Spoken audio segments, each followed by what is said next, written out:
خان صاحب میں یہ کوالٹی ہے پاکستان میں کہ اگر ان کی ایک قوالی لگے یا 100 لگے، کوئی بندہ یہ نہیں کہے گا اس قوالی کو پیچھے کر دو دوسری کو لگاؤ یار.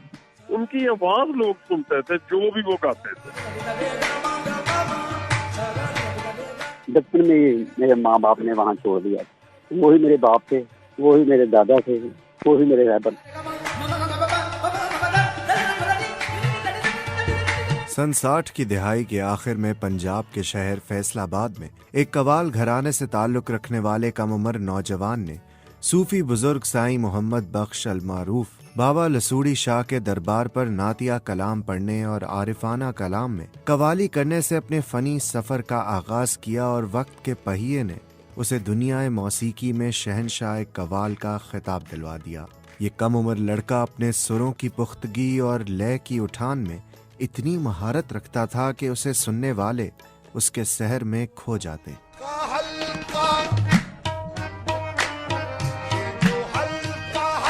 قیام پاکستان سے قبل انڈیا کے شہر جلندر سے ہجرت کر کے آئے پٹیالہ گھرانے کے اس سپوت کا نام تھا نصرت فتح علی خان. آپ سن رہے ہیں BBC اردو کی پوڈ کاسٹ اور میں ہوں سعد سہیل.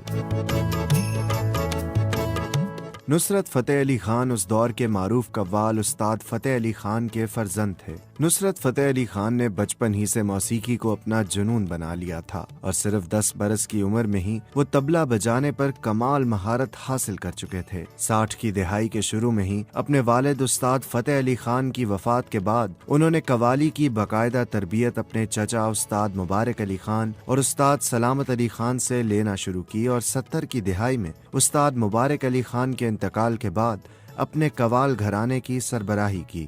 فیصل آباد کی مشہور جھنگ بازار کے ایک دربار سے اپنی فنی سفر کا آغاز کرنے والے اس ہیرے پر میاں رحمت نامی جوہری کی نظر پڑی، جو قیام پاکستان کے وقت سے ہی فیصل آباد میں گراموفون ریکارڈز کی دکان کے مالک تھے. ان کے نصرت فتح علی خان کے والد استاد فتح علی خان کے ساتھ پہلے سے مراسم تھے. نصرت فتح علی خان کے فنی سفر کی یادیں تازہ کرنے کے لیے میں نے میاں اسد سے گفتگو کی، جو رحمت گراموفون ریکارڈنگ سٹوڈیو کے مالک میاں رحمت کے صاحبزادے ہیں. وہ بتاتے ہیں کہ ان کے والد میاں رحمت نصرت فتح علی خان کے گھرانے کو 1960 کی دہائی سے جانتے تھے.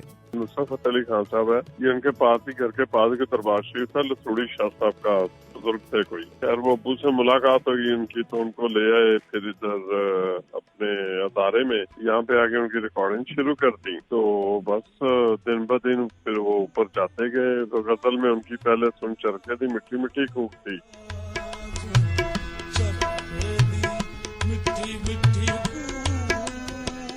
قوالی میں ان کی گئی یاداں بچھڑے سجن دیاں آئی ہیں. اس کے بعد علی مولا گایا انہوں نے. تو پھر تو بہت زیادہ ان کو بیک اپ ہوا، اب چلے گئے اوپر کے اوپر چلے گئے. بہت زیادہ ان کو اس سے تبدیل آئی ہے.